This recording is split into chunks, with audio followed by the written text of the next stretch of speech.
Thank you all for joining the October Teams Developer Community Call. We've got an awesome agenda for you guys today. So we'll start off by, doing a brief recap of last month's Ignite, and then we're super excited to do our very first community showcase where we have two members of the Teams Developer community, Tomomi and Markus today, who will be presenting and showing some amazing things that they've built. I'm personally super excited about starting this, and it's something that we'll be incorporating into our calls going forward. The word community isn't lost on me, and I want the members of our Teams developer community to come together and learn together and support each other. So it's not just about us, bringing Microsoft speakers, but it's also giving members of the community the opportunity to come up and spotlight some of the great things that they've been doing with Teams. And then lastly, we'll wrap up with a good session on a huge Teams platform focus area, Teams meetings extensibility with apps for meetings. And if time permits, we'll have some Q&A.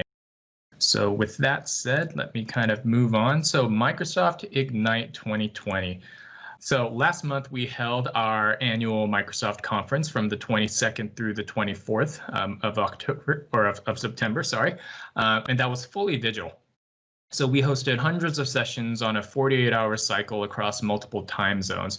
And then specifically for the Microsoft Teams platform, we had 12 dedicated sessions across the main Ignite website in our virtual hub.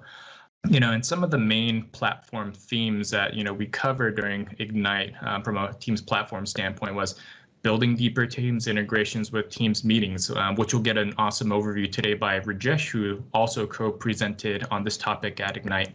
The other being, accelerating digital transformation with low-code Teams plus Power Platform, where, we've made significant enhancements to our low-code and citizen developer capabilities.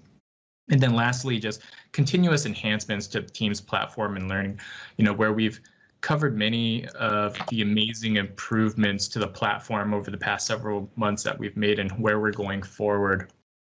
So, in case you guys didn't have a chance to attend Ignite, I'd say don't worry.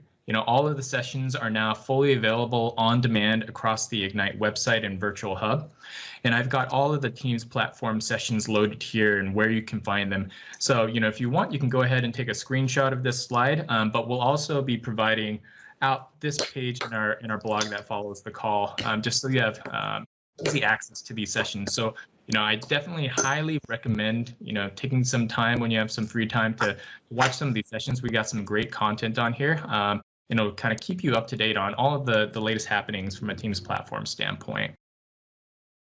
So enough about Ignite. Now I am super excited to kick off our community showcase today with our guest presenters, Tomomi and Markus. So, I'll have Tomomi present first, followed by Markus. So with that being said, I will let Tomomi take the reins. All right. Hello, this is Tomomi, and I'm doing cloud advocacy for M365, and I'm focusing on Teams, MS Teams. And I actually joined the company this summer, so I've been here only like 3.5 months, so I'm relatively new. So one of my tasks is something like, I wanted to create some tutorial and a code sample that is like step-by-step, like easy to follow tutorial for everybody who wants to create Teams and the apps for MS Teams, I would say. So it's early in the morning, so my brain is still kind of fuzzy, but anyways. So this is my toy app. It's called HTTP Status Cats. I have a GitHub repo here. I mean, this code sample is a hosting repo. It's on PnP. And this is called HTTP Status Cats app for Microsoft Teams. What it does is it lets you look up HTTP status code. So, if you're developers, especially working on some APIs, you have you occasionally get the time that you need to look up some status code, right? So it does that. And let's see, something like 4.4, I guess everybody probably know, not found. So yeah, so I'm using the message and extension feature for MS Teams API. And you can use this app. So basically you can look up a status code in two different places. So one is like I show you, from this command bar on the top. So let's try another one, something I like. Yeah, it's 301 means move permanently, and it comes with cat photos. And I'll show you another location here. So you can do the same operation from here. And the compose, message compose window, I mean the input bar. And here's, I need to make a better icon because it's kind of hard to see. Click here. What I want, like 500. Internal software. Let me try something else, something I don't know. 501 not implemented. Okay, let me see. Oh, something. You know what? I'm going to show you my favorite. 418. Oops, I did wrong. 418. I wonder if you knew about this. 418, I'm a teapot. So yeah, this is a message window. So if you feel like sending a message, let me see. You can. So this is how it works. So historical, well, it's not really historically, but you know, internet age goes fast. So I created this like almost 9 years ago. So it's been quite a long time ago. I created this original HTTP status cat. That was just nothing more than the collection of cat photos with corresponding HTTP status code. And that actually gave me 15 minutes of fame. And the great thing is about this was community, developed community have reacted. So everybody have created something like API, Apache config file, web pages, and all kind of cool stuff. And someone in Europe even created this http.cat domain, like .cat, Catalan domain, and a web page. You can take a look at. Actually, I have it here. Oh, not that one. And yeah, this is, you can see http.cat, pretty cool. Huh? So yeah, why not? I created my own stuff too. Like again, I wanted to show you how to create, Teams app. And well, I created this really quick, so I'm not super proud of the whole code. If you take a look at, I didn't really do all the error handling and stuff. But, just the purposes I wanted to show you, in an easy to digest code sample and see what you can do. So that is pretty much it. Awesome. All right. No, thank you so much, Tomomi. And I just present this on the screen real quick. So this is what Tomomi just covered.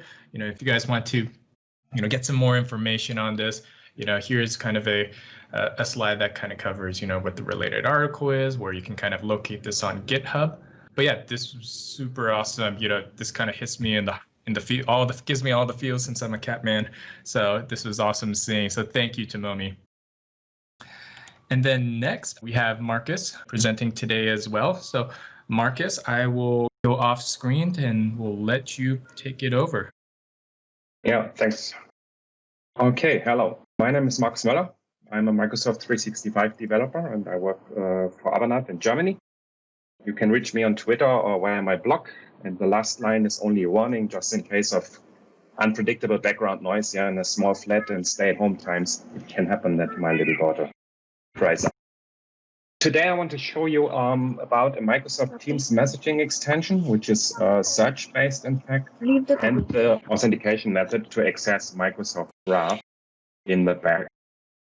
My scenario is that I'm talking about some documents that need a review. We can see this here in my small little document library. So I have some documents here that need a review, and those documents I want to communicate inside Teams and enable a review from that perspective. How does this work in Teams? I created a messaging extension, as mentioned. You can fire it up here. This is a search-based scenario, I said, though it's quite a simple display. We can pick up now either a document, or what we can also do, return back, and also do some filtering here. So that we only, in assuming we have lots of documents here, we can also intercept and do some search-based stuff here. And again, paste this in Teams. And now we have this AdaptiveCard shared in our Teams channel, and everyone having access to it would be able to either view our document or even put this on review. It can adapt this by a small date and put this on review directly.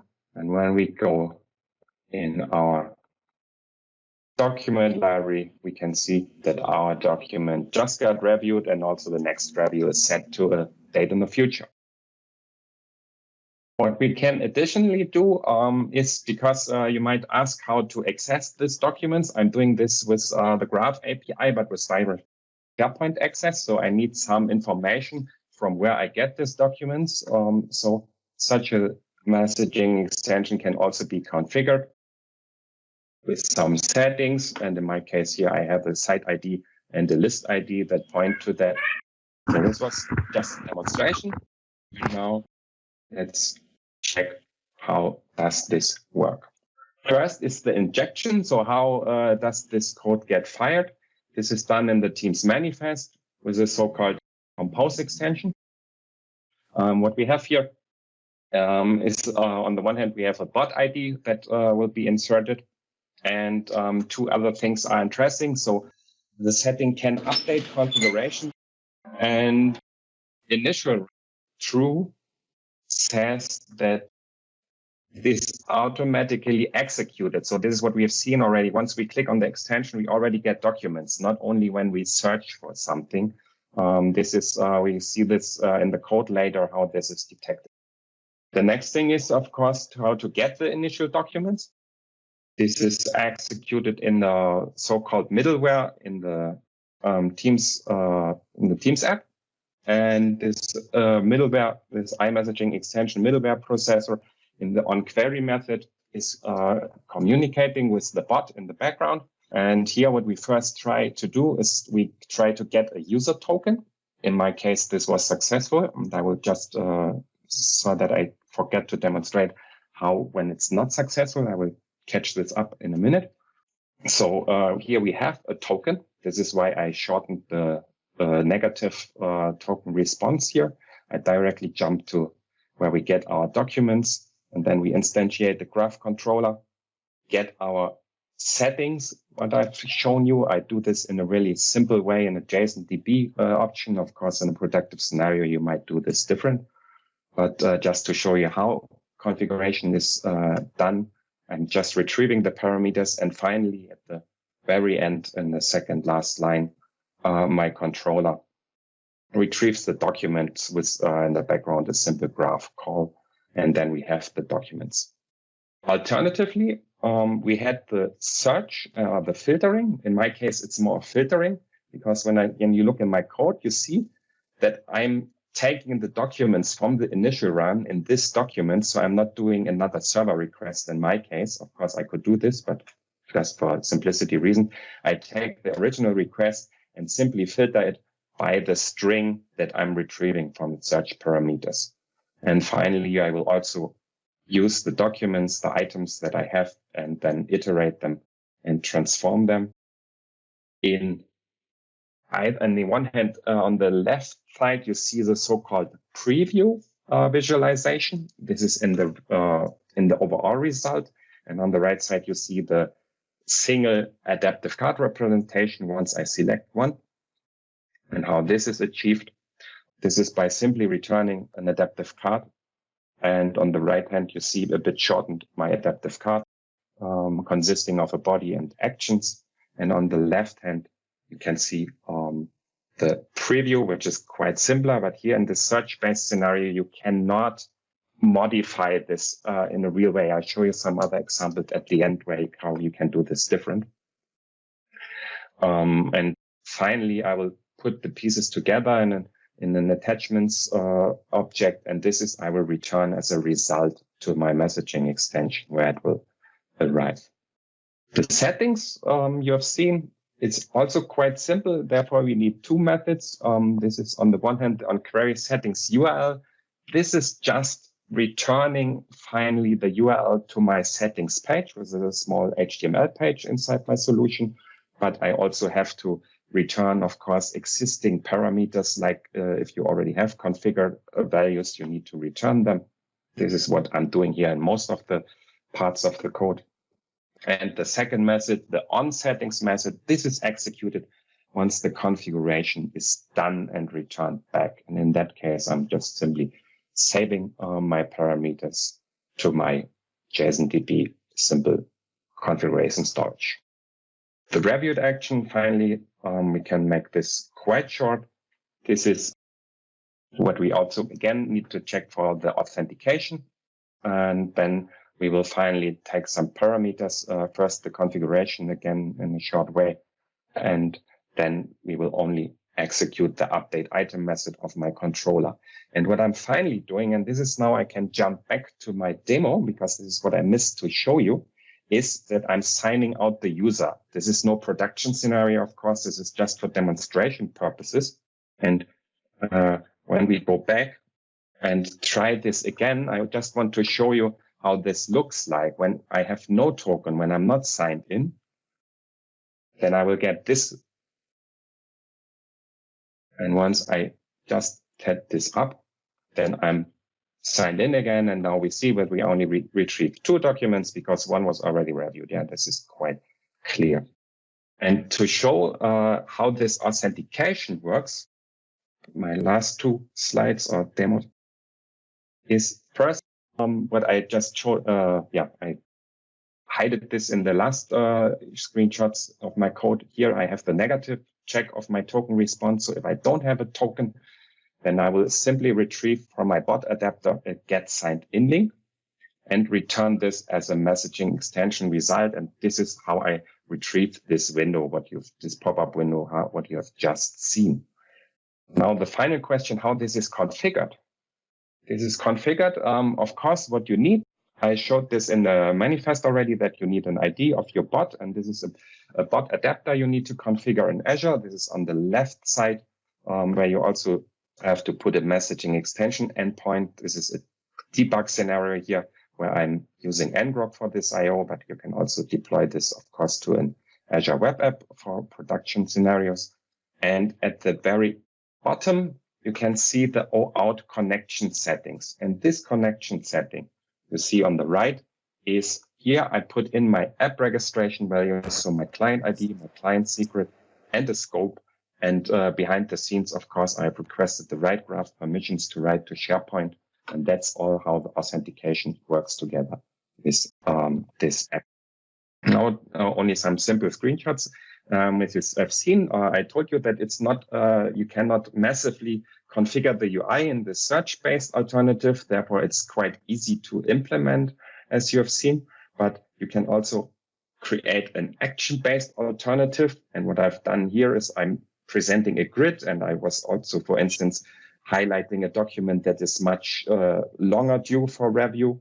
And also I can get input parameters, what you can see at the bottom, that I could also request, for instance, some additional parameters, some comments for this specific review case. And I could also point this out in the AdaptiveCard as an additional parameter, not coming directly from the document.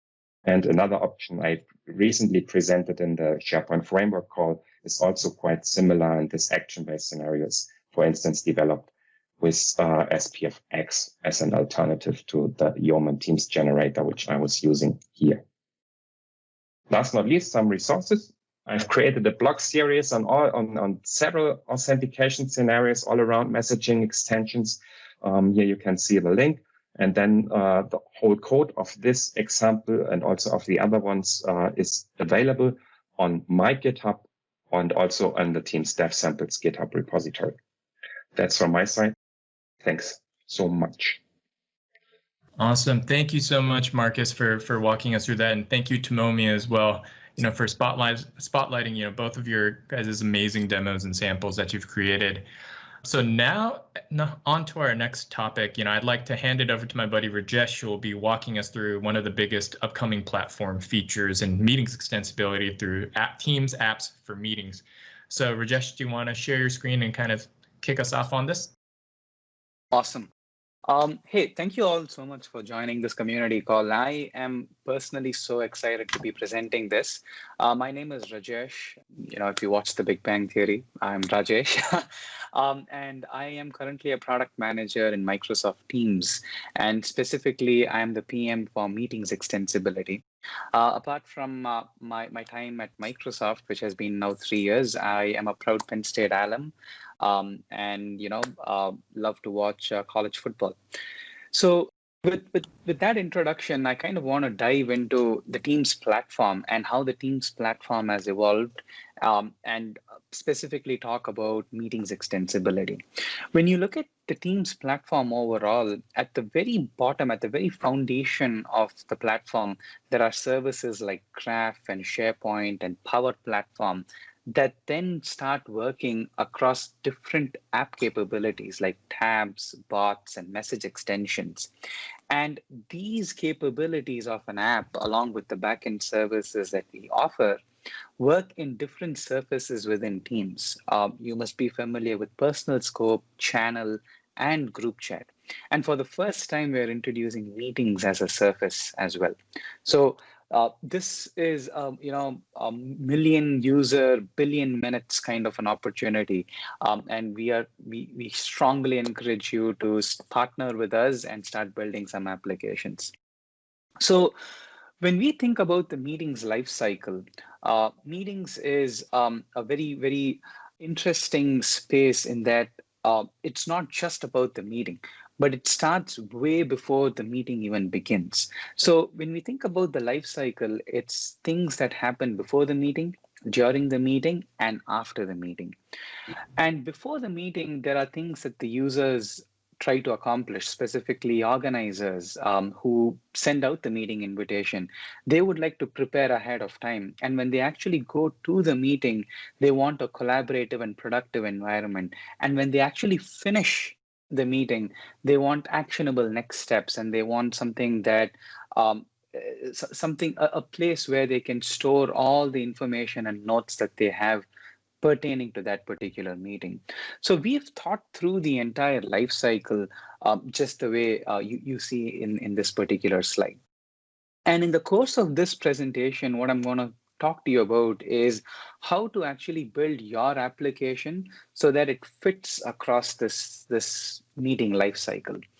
If you go to the next slide, I'll be talking about a few things. I'll be talking about how to attach your application to the meeting lifecycle before, during, and after. The second thing is I'll be talking about ways you can make your app more meeting aware, and I'll explain what that means in just a bit. And then finally, I'll be talking a little bit about the new UX surfaces and places where your customers and your users can engage with your application. But before I even get into the nitty-gritties, we already have a handful of partners who've been closely working with us, and PagerDuty is one of them. PagerDuty is an incident management platform that provides a real-time collaborative and productive environment so that customers are being served well by their service provider, such that when an incident comes through, a group of people can actually come together, get on a call, make decisions, and actually have a discussion, all with the context of that incident ticket that was raised. So if you see in the next few slides, like PagerDuty, the experience that they're building is before the meeting, the organizer is able to set context in the meeting chat by sending a message extension with an adaptive card that explains what the incident is, and essentially building that context. And when they actually get into the meeting, notice that there is a side panel experience where the context that the organizer created follows them. And so that everybody in the meeting can grab the context while they are in the meeting, having that discussion and making those decisions. And then finally, after the meeting, they can actually assign tasks. They can actually say that, hey, you're responsible for these things, and these are the notes from the meeting itself. So PagerDuty has intelligently gone through the entire meeting life cycle, and they've used the new UX surfaces that we introduced, and also some of the existing capabilities like message extensions to kind of complete their story. Just like PagerDuty, you all can also create some phenomenal experiences. And I'm going to kind of take you through each part of the meeting lifecycle and tell you how to go and build your application. So before the meeting, how does your app actually appear in the flyout that you see here? And particularly, you're probably wondering, what does optimized for meetings even mean? I'll get to that in just a bit. But in this scenario, you're trying to add your application to the meeting before the meeting even starts. And how does your app actually be surfaced in this flyout? The changes that we ask you to make is the app manifest that you have. There are two fields. There is the scope field, and then there is the context field. We would want you to have group chat as the scope, and context will be meeting chat tab. And for those who are familiar with the platform already, yes, we've made changes to the app manifest. We've added a new field called context. And I highly encourage you to go read our documentation to understand more about what context actually means. The simplest way to think about it is context is mainly for where your app appears, whereas scope is for whom your app appears. So just to recap, for your app to be available before the meeting, your context is meeting chat tab and your scope is group chat. That is signal for us to showcase your application in the flyout that you see here. In the next step, what happens during the meeting, there is, as you see, like the in-meeting site panel experience. And for you to actually enable your application in the meeting, as I said earlier, the context that we need is the in-meeting site panel. So the context here is meeting site panel, and the scope still remains group chat. That is when your app becomes meeting optimized. So if you're wondering what does optimized for meetings mean, it just means that your application functions before the meeting in the meeting chat, and it functions during the meeting as well. And that's signal for us to showcase your app in the meeting optimized section of the flyer. In addition to the site panel, we are also introducing a net new surface called the in-meeting dialogue. And the way you should think about the in-meeting dialogue is the ability to showcase an actionable notification in the meeting stage itself. One of the classic examples that we've showcased here is how you send a poll and get users to actually participate in a poll. This is a way to get user engagement and to actually grab user attention for the most important thing. So this is something that is net new, and it resembles a task module. And if you do recognize that it is in a way a task module, the underlying infrastructure is the same, but the intent and the purpose is different. So we've documented this publicly. I encourage you to read it and make sure that the use of this surface is for the right reasons. Now, how do you actually create one of these in-meeting dialogues? We've actually expanded our Conversations API. So if you look at the Conversations API, it's something that works only when you have a bot registered and when you're able to generate a bot auth token. So that's the prerequisite. And as part of the request payload, we've introduced a new field called external resource URL. And that is the URL that we'll be hosting inside the in-meeting dialogue. So in a way, it's a web view that contains the notification that you would like to showcase to your customers and to your users. Again, I highly encourage you to read the design guidelines so that it feels native and it feels rich when users start interacting with this. Now, the Conversations API, the way it works is you'll need a few input parameters, and in the next few slides, I'll kind of tell you how to get those input parameters. I think so. In the previous slide, it's finally wrapping up the meeting lifecycle itself. So what happens after the meeting? So when you actually finish a meeting, users should be able to go back to the tab and make updates or change things based on what they learned from the meeting. As long as you've enabled your app in the pre-meeting space, post-meeting is exactly the same surface. There's no net new work that you have to do as long as you've done the work for enabling your app before the meeting. With that, let me get into some of the, let's say, like different aspects that developers should know about the meeting itself. In a given meeting, there is like different roles. So on the left side, you'll see organizer, presenter, and attendee. These are the roles that are available in a meeting. And if you see the first row on top, there are different kinds of user types: guest users, anonymous users, and in-tenant users. Now, these user types can assume any one of these roles: organizer, presenter, and attendee.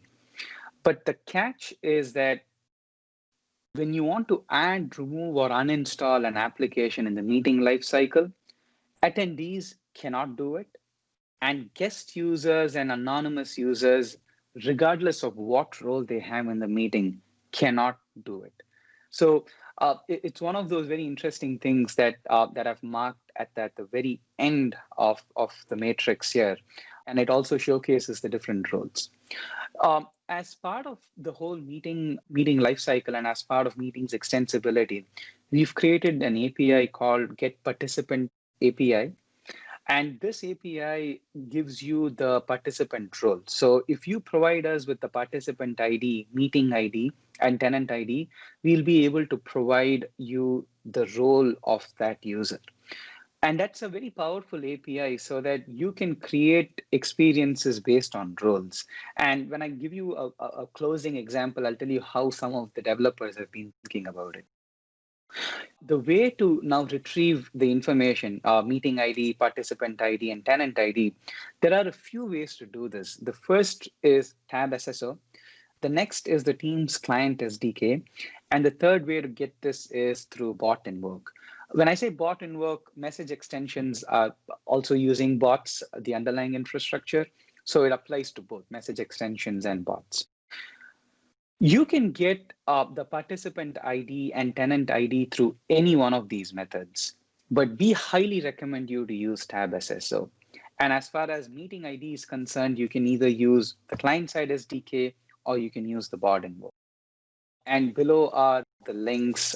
We'll also share this out with you to kind of help you get up to speed on these concepts. In addition to the Get Participant API, the next slide, the last line will be something called as frame context. Earlier, I said that your app can be aware of the meeting itself. What frame context does is that it gives you knowledge on where the user is and from where they've invoked your app. Invoking an app from the in-meeting window versus invoking the app from, say, pre-meeting or post-meeting is different. And your experience or the content that you want to generate could change based on where the user is.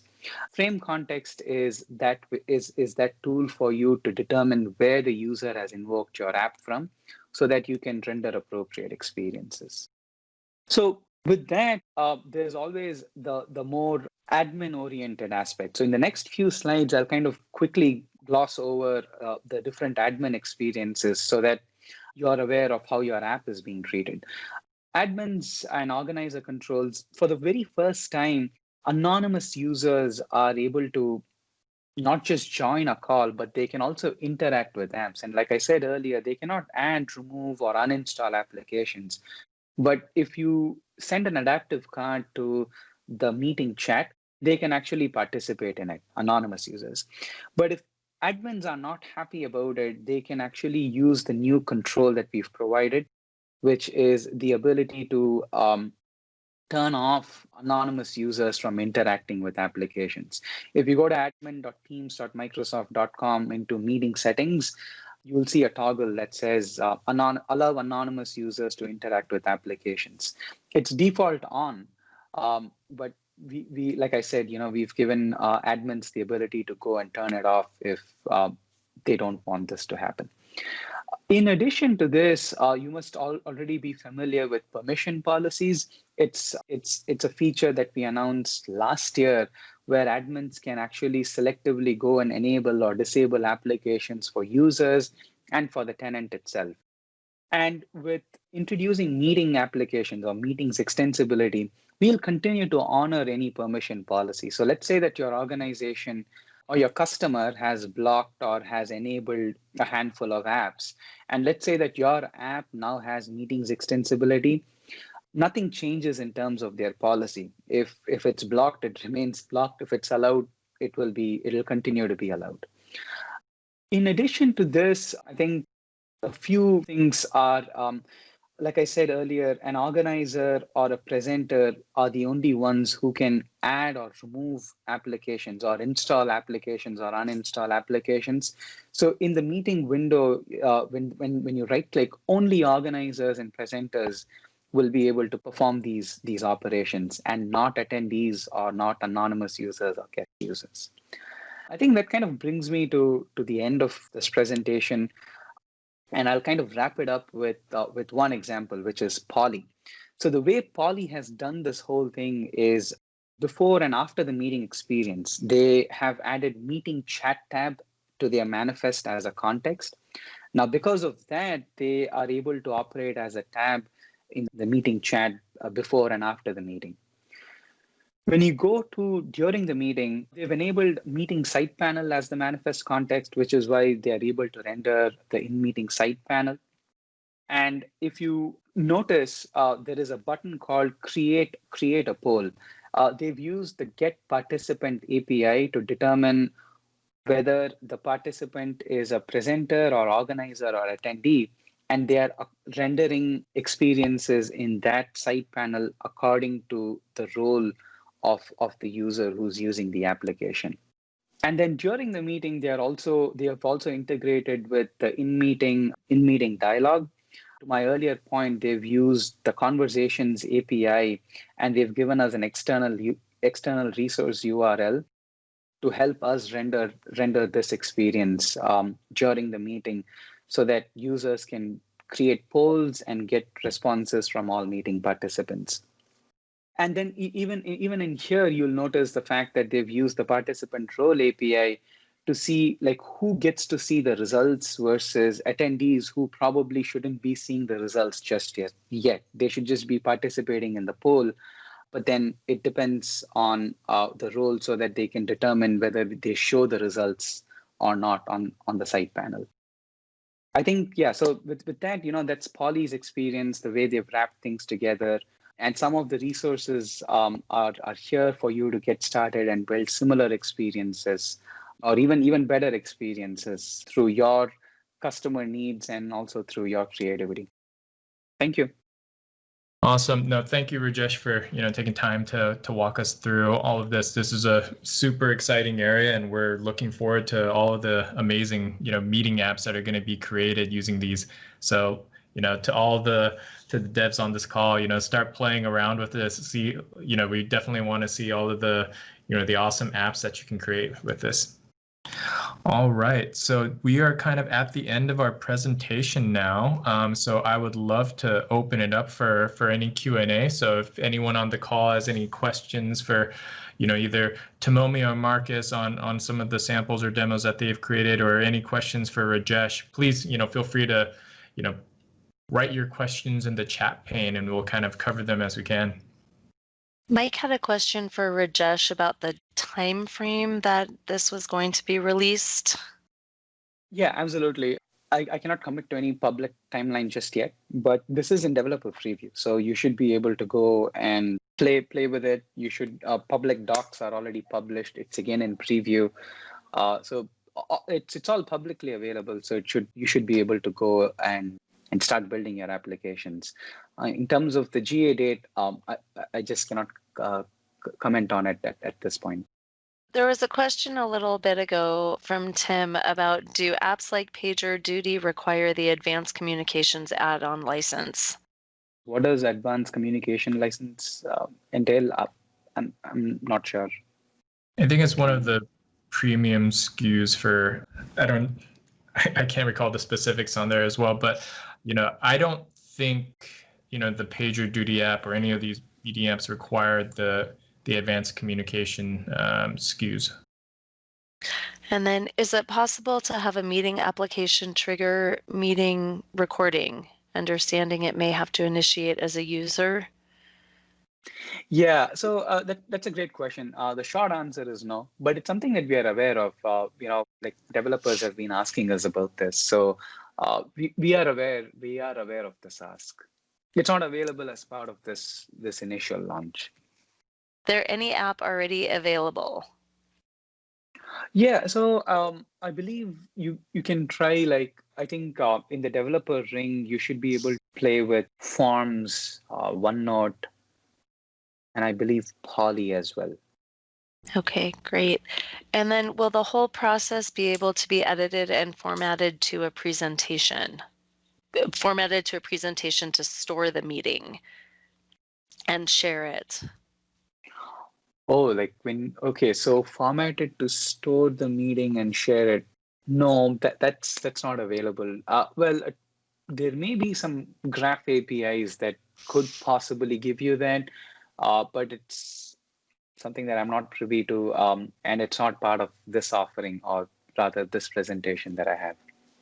Okay, great. And then Mike asked another question. Is there a way of interacting from PowerPoint or other presentation apps within a Teams meeting app? So if I get the question, you're asking if your app can kind of interact with another app like PowerPoint? Is that the question?